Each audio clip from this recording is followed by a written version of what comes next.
Hello everyone and welcome back. Friends, किसी ने comment में पूछा था कि सर ये तीन वर्ड जो है इमेज, पिक्चर और फोटो, इसमें क्या फ़र्क है। तो आपके जहन में भी ये क्वेश्चन कभी ना कभी तो आया होगा कि ये तीन वर्ड्स है, उर्दू, हिंदी, पश्तो या सिंधी, सराइकी, कितनी भी ज़बानें हैं आपके नेटिव लैंग्वेज में, तो आप तकरीबन इसके लिए एक ही क्या है मानी इस्तेमाल करेंगे। जिस तरह ये तीनों की मानी होगी तस्वीर लेना या तस्वीर। लेकिन फिर ये तीनों अलग अलग क्यों है, इसमें फ़र्क क्या है।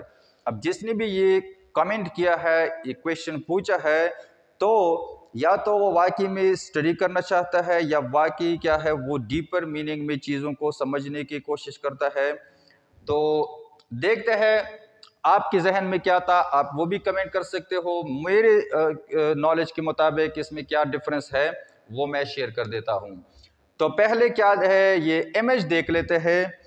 इमेज का मतलब भी है तस्वीर, लेकिन ये ख्याली चीज़ है। ख्याली चीज़ का क्या मतलब है? तखय्युलाती चीज़।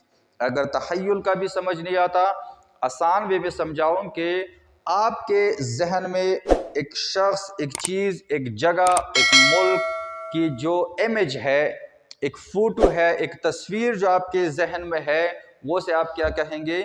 इमेज कहेंगे। दूसरा क्या है? पिक्चर। पिक्चर क्या है? इसकी भी मानी तस्वीरी है, लेकिन पिक्चर जो है ये पेंटिंग के ज़रिए किसी चीज़ की, किसी शख्स की जब एक तस्वीर बनाई जाती है तो उसे पिक्चर कहते हैं। होप दैट ये दोनों क्लियर हो गए। फोटो क्या है?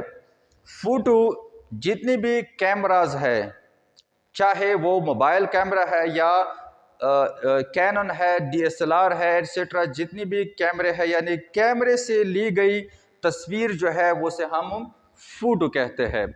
तो ये डिफरेंस है इन तीन वर्ड्स में।